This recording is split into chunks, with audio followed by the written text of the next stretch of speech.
and the couple stop sexy. Film dibuka dengan dua gadis bernama Suster Paxton dan Suster Barnes. Mereka sedang dalam misi untuk menyebarkan iman mereka dan mengubah sebanyak mungkin orang. Paxton khawatir karena dia belum bisa, sedangkan Barnes tampak lebih percaya diri karena dia telah berhasil mengkristenkan 8 orang. Kedua wanita muda itu kemudian berkeliling kota untuk mencoba menyebarkan pesan mereka, tetapi tidak ada yang tertarik untuk mendengarkan mereka. Beberapa waktu kemudian, hujan mulai turun, dan mereka berdua memeriksa daftar orang-orang yang akan mereka kunjungi.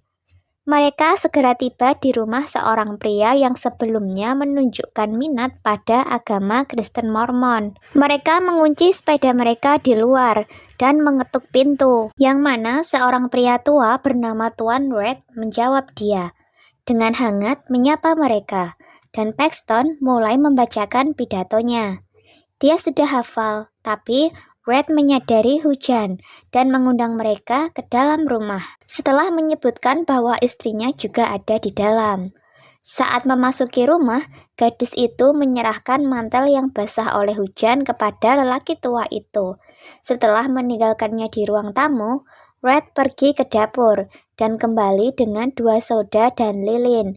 Dia menyebutkan bahwa istrinya sangat pemalu dan saat ini sedang membuat pai blueberry di dapur.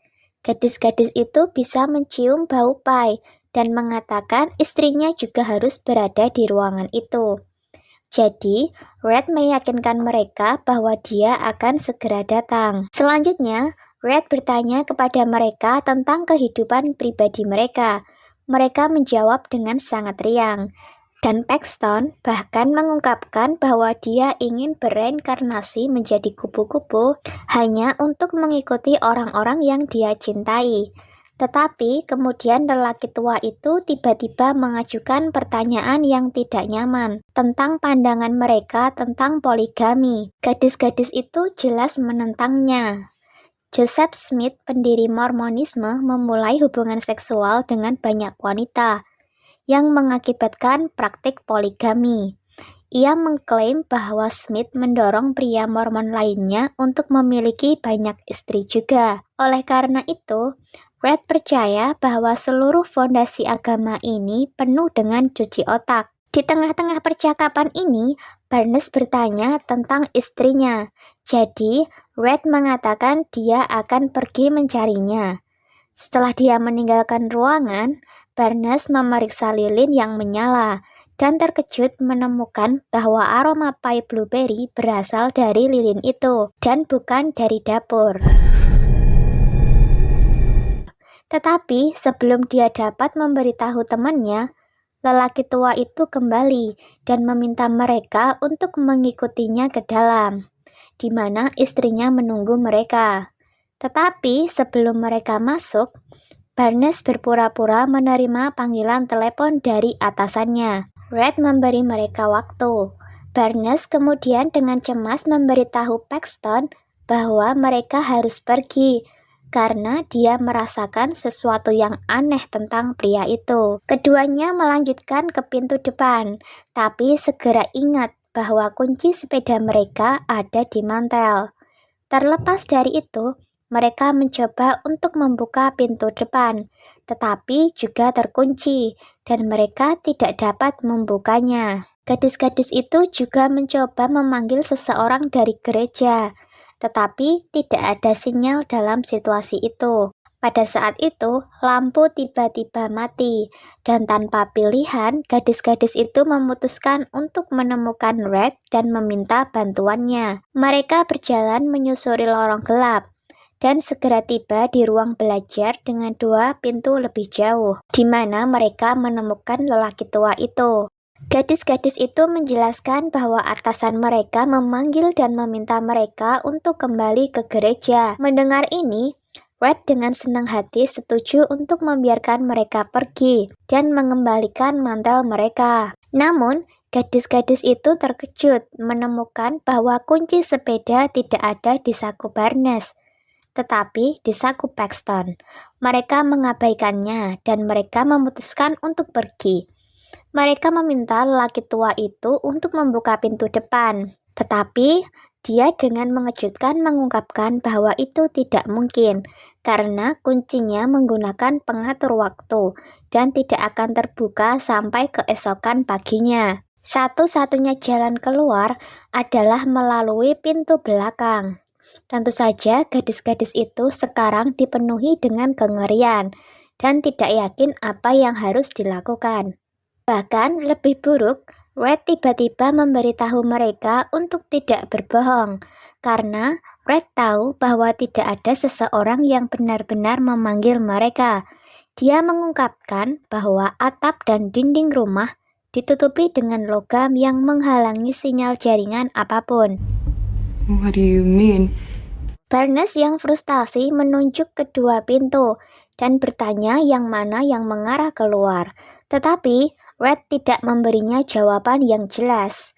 Paxton kemudian bertanya kepadanya untuk membawa istrinya agar dia bisa menemani mereka keluar. Sebagai jawaban, Red mengatakan bahwa mereka telah memperhatikan lilin beraroma dan tidak ada oven dengan pie, tetapi mereka masih berpikir bahwa istrinya ada.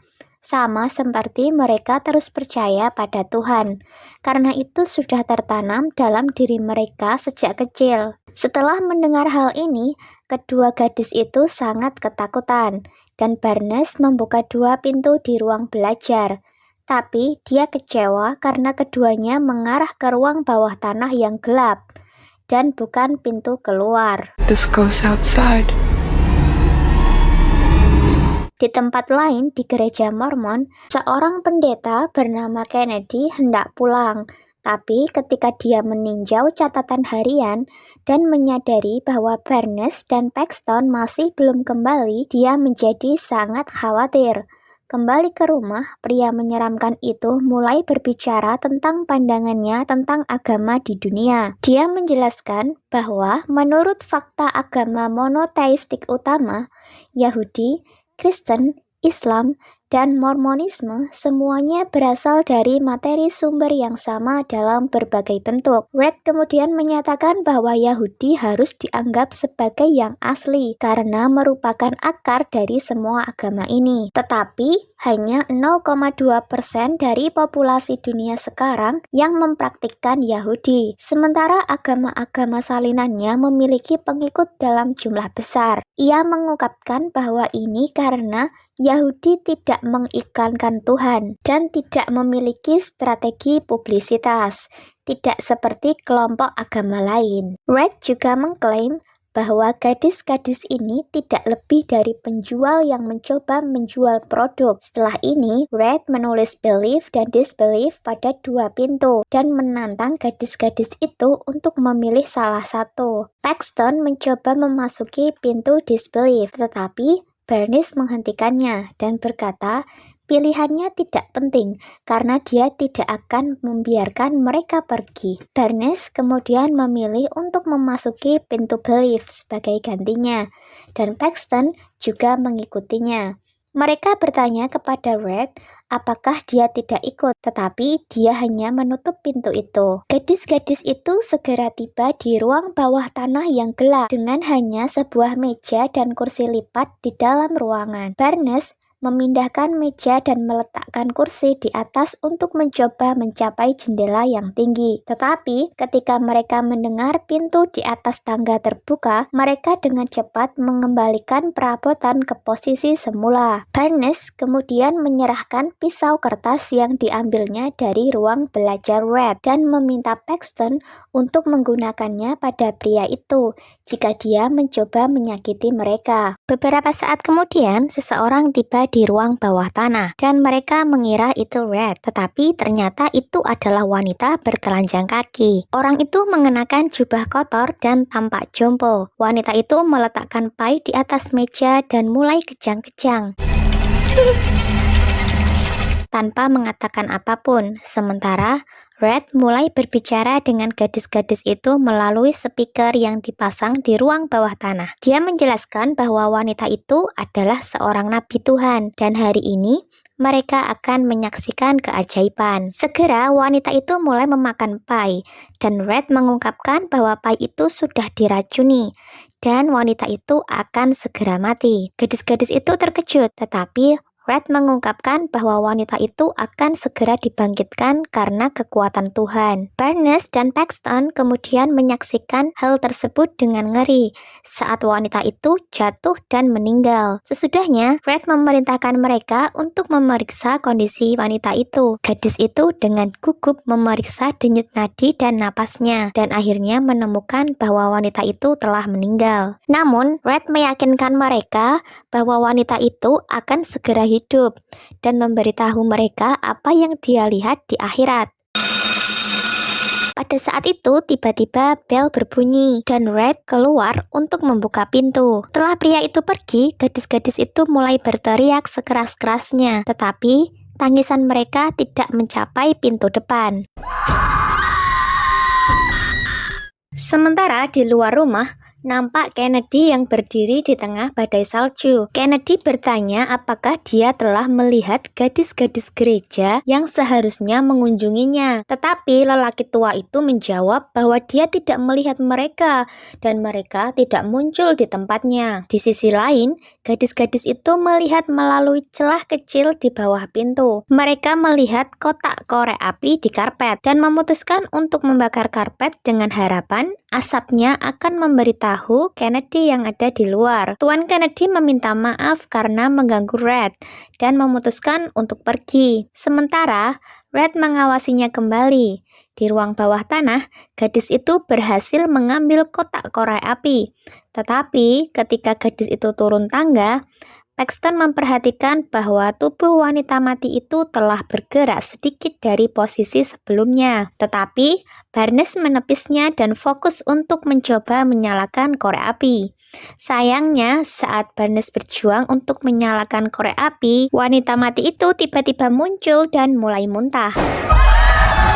Wanita itu menjelaskan apa yang dilihat di sisi lain dan berakhir dengan kalimat, "Itu tidak nyata."